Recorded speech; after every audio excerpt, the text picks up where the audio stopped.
What's going on, everybody? Spaceballs here. Welcome back to another Kingdom of Heroes video.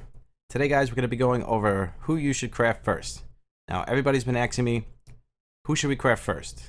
That is the question of the day, guys. So, let's just pull it up here so I can go over it with you.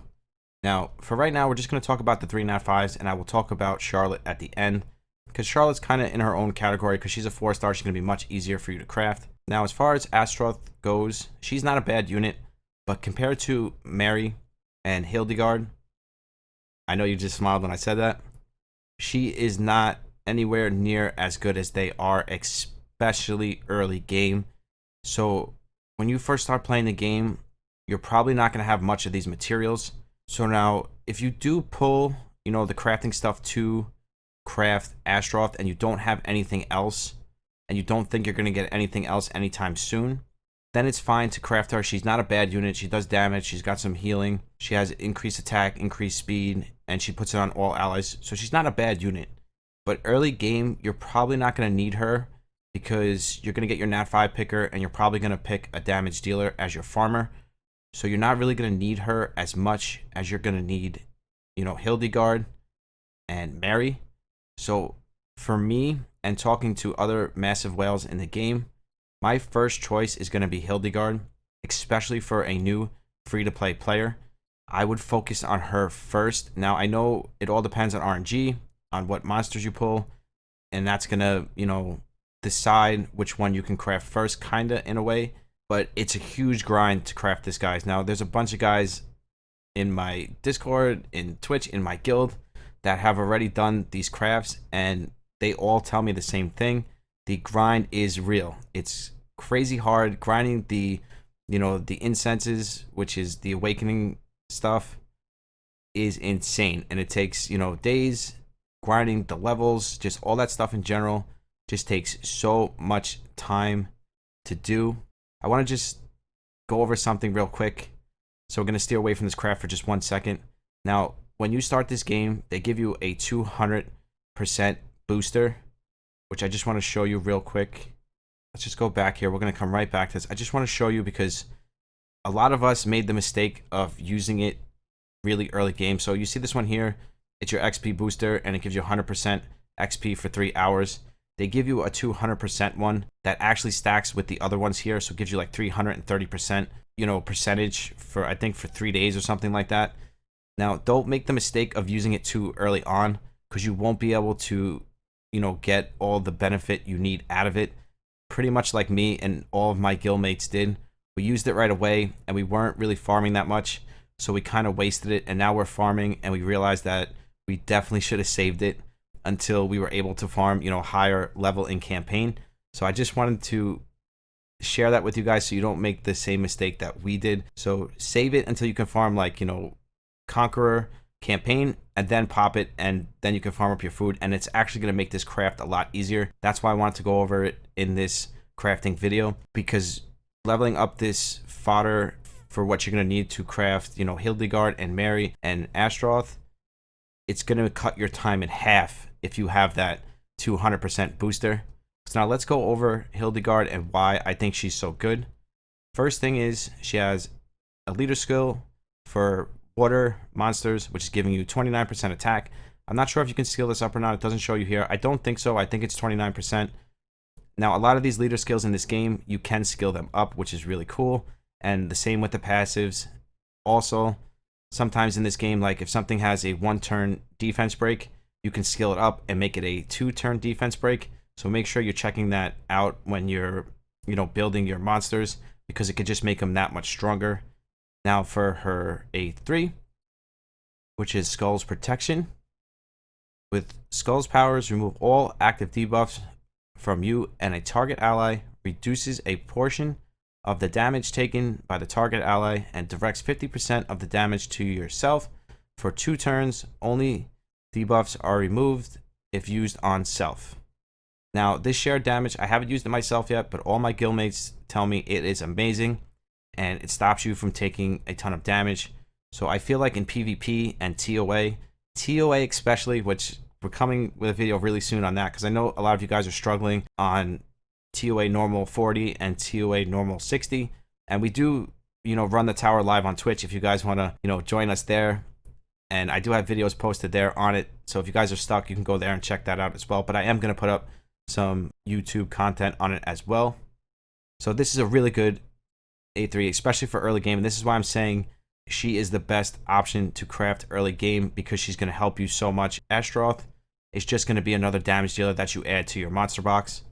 Now we got the A2 here, which is provoke, so it stops the rest of your team from taking damage. Attacks all enemies with the target area. Now when it says target area, that means AoE. If it doesn't say target area, then it's just a single hit skill. So this is a AoE with an icy sword, clouding enemy judgment. Successful hits have a 50% chance to increase all skill cooldowns of enemies hit by 1 turn, and provoke them for 2 turns. So this is a great A2 because you're literally getting a full team provoke, much like Molly from Raid. She's pretty much very similar to that one.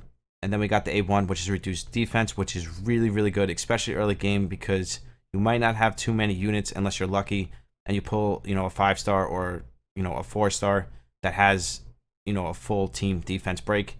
So having an A1 that has a defense break is actually huge. Attacks enemies with a target area. This skill's damage increases when you have greater maxed HP. Successful hits have a 40% chance to reduce the target's defense for 1 turn, and to reduce Skull's protection cooldown by 1 turn. So as you can see, she is just pretty much built as a full tank support. And what makes her so great is you can just stack HP and maybe a little bit of speed. She doesn't even need that much speed. I would probably just go HP defense on her, because she's just going to be tanking all the hits. She's going to be taking all of the damage, and it's going to stop the rest of your team from taking any sort of damage. So you can pretty much run her with a couple damage dealers, and she's going to protect them, and maybe a healer, because she doesn't do any healing, but she does, eat up all the damage. She does have an attack leader skill for your attackers. So just an all-around solid unit for early game, TOA, arena.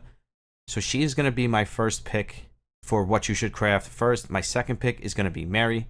Now Mary is pretty much just as good. Now as you can see, I'm working on mine now because I have all the pieces for her. I just got the last piece I need for Hildegard, so I'll probably craft them around the same time, and then we can make individual videos on these monsters and we can really see them in action. But I can promise you, from what I see and what my guildmates have, these are the right recommendations. So now we got the passive here, and we got Fox Orb. Successful hits by Mary have a 60% chance to remove 1 buff from the enemy hit, which this is a passive, so it's every single turn. Every time she takes a turn, she is going to be able to remove a debuff. And the one thing I love about this game is there is no violent berserk runes, and I feel like it's going to be so healthy for the game in the long run, because you guys can't tell me how many times you wanted to snap your phone in half due to violent and berserk procs, because I've been there a million times, and it just kind of breaks the game in the long run. And I believe it's much more healthy to just add it into the skills. Like, there's a lot of monsters in this game that have skills that give them an extra turn, and I believe that's more than enough. We don't need a rune set to give us extra turns, because it really does. It changes the whole momentum of a battle. It can literally decide the winner and loser, based on how many berserk procs they're taking or you're taking. So now we got the A3, attacks enemies with the target area. This skill's damage increases when the enemy hit has lesser remaining HP, so that's going to do huge damage. The more you tick down the boss or whatever it is, the more damage Mary is going to do. Every enemy killed with the Spirit Blast reduces cooldown of allies by 1 turn and recovers your action gauge by 50%. That is huge. It's pretty much giving her another turn. Then we got the A2, which is reduced speed. Now this is target area, so this is an AoE reduced speed. So in TOA, PvP, dungeons, she's going to be phenomenal, because she's going to be putting up a speed slow, which is going to give you more turns. And as you know, in gacha games, the more turns you take, the more chances you have of winning, and the faster the runs are going to go.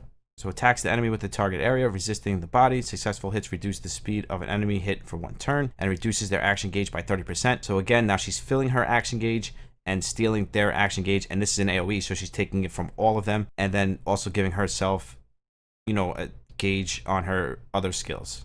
So then we got the A1, absorbs the life force of enemies with the target area. Successful hits recover 20% of the inflicted damage as HP. So once again, she's healing herself. She's taking turn meter, she's giving your team turn meter, and she's clearing buffs. Absolutely amazing unit. You really can't go wrong with either one of these units, Hildegard or Mary. I would say definitely craft one of these first before Astaroth. We are going to go over here, but early game or just starting off in the game, you want to focus on Hildegard and Mary 100%. That is my opinion. And now we will go over Astaroth because she is a good unit. I just don't think you need her early game. Now, if you're a late game player and you want some toys to play around with, craft her. She's probably going to be great for you just to have fun with and play with. But early game, I do not recommend, putting the grind in to craft her right away. So we got the passive here. Astaroth gains crit rate damage by 10% if Astaroth kills an enemy. Life absorb, cooldown is reduced by 1 turn. And one thing you can really notice in this game, they have a lot of, reduced cooldowns, extra turns, steal buffs, and it's all built right into the kits. And it just makes it so much fun in the long run because you don't have to worry about, it going too crazy or over-procking like Berserk runes do and Violent runes, whatever you want to call them. Extra turn runes, we'll call them. And then we got Life Absorb, which is attack a target enemy by absorbing the spirit energy. Successful hits grants you and all allies with continuous recovery for 1 turn. Successful crit hits grant an additional continuous recovery, so you can get 2 if you crit, so you want to put crit rate on her. If the target is killed, you grant another additional continuous recovery. So now if you're critting and killing, you're going to get 3 of these. So she is actually a really good damage dealer. Then we have increase attack and increase speed on our A2, which is huge. And this is for 3 turns. So increase the attack of you and your surrounding allies for 3 turns. If your HP is below 40%, you also grant increased speed for 3 turns, which is huge because if you're, close to dying and you have a healer on the team, she will boost the healer. So she'll take a turn, cut in, and then heal up your team, and it'll probably stop you from dying. And then we got the A1, attacks by hurling a fireball at the target enemy, recovering 40% of the damage inflicted as HP. So again, she's healing herself. Now, once again, I don't want you to think that I'm saying she's a bad unit. She's a great unit. She's going to be a lot of fun to play with. But when you compare her to Hildegard and Mary early game, these are definitely going to be better choices for you. Now, of course, if you want to craft her, Astaroth, and you have all the pieces to, go for it. I'm sure you're going to have fun with her. But my recommendation is Hildegard and Mary. Now, let's quickly go over Charlotte here because she is a really good 4-star, and you might have trouble finding a defense break early game like I did, and there is some good 3-stars that have good defense breaks, which we're going to do in the next video. I'm just having so much fun making content on this game for you guys. We're not done with Calibia or anything like that. I'm going to finish all my free-to-play stuff. Don't worry. It's coming soon. It's just everybody wants content on this game right now, so I'm trying to give you guys what you want. So first up, we got the passive. And this is actually really good for dungeons because a lot of these dungeons, especially the elemental dungeon, the bosses heal so much. So having a heal block is actually a necessity in this game and a lot of the dungeons that you're going to run if you're not speed running them. And early game, you're not going to be speed running anything. So every successful hit by Charlotte has a 70% chance to block HP, recover of enemies hit for 1 turn. At the end of the turn, she transfers 1 debuff on herself to the enemy with the lowest HP. So really good passive. And then we got block buffs, which is going to be amazing for PvP and TOA.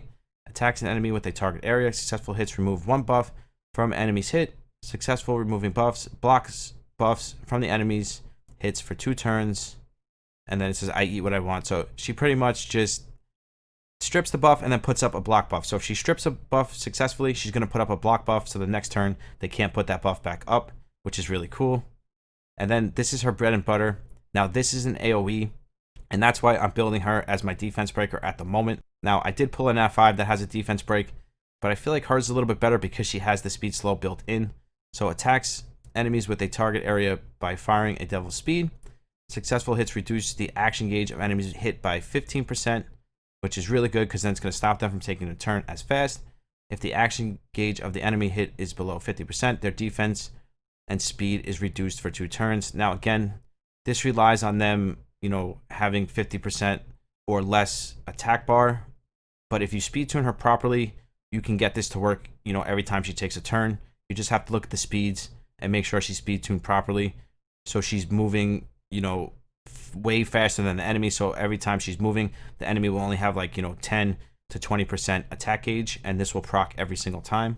Then we got the A1, fires magic energy at the target enemy. This skill damage increases when the enemy has more active buffs. So again, she strips buffs, she puts up block debuffs, and she does more damage based on the amount of buffs the enemy has. So just a great overall 4-star unit. If you can craft her, craft her. It only takes 3 stars to craft her. She's going to be amazing for you. So yeah, I think that's going to do it for this one. I think we went over everything. So let's just give you my final thoughts here. So I'm going to say Hildegard first, especially if you're free to play early game and you don't plan on spending money or anything like that. I would focus on her first, then Mary, then Ashtroth, and Charlotte I would craft anytime you can because she's going to be amazing for your team, especially PvP, TOA, dungeons. She's going to be great. So if you get the 3 stars, craft her as soon as you can. And like I said, if you have the pieces to craft any of these, go for it. Like if you're going to grind the game anyways, it's not a big deal. Eventually you're going to craft it. So if you want to craft Astral first because you have all the pieces, there's nothing wrong with that. But I can tell you right now, it's going to be a huge grind to do so. And you might want to favor Hildegard and Mary first. So that's going to do it for this one. Guys, we are so close to 1,000 subs on YouTube. We are 4 subs away, and we're going to do a huge giveaway. There's going to be so many winners. We're going to do a giveaway here on YouTube and a giveaway on Twitch. So if you want to follow me on Twitch and Discord, that is always in the description. If you want to be a part of the random giveaway, as always, just make sure you're subbed to the channel, liking and commenting on all the videos to be a part of that. As always, I love you guys. I will see you in the next one. Spaceballs out. Peace.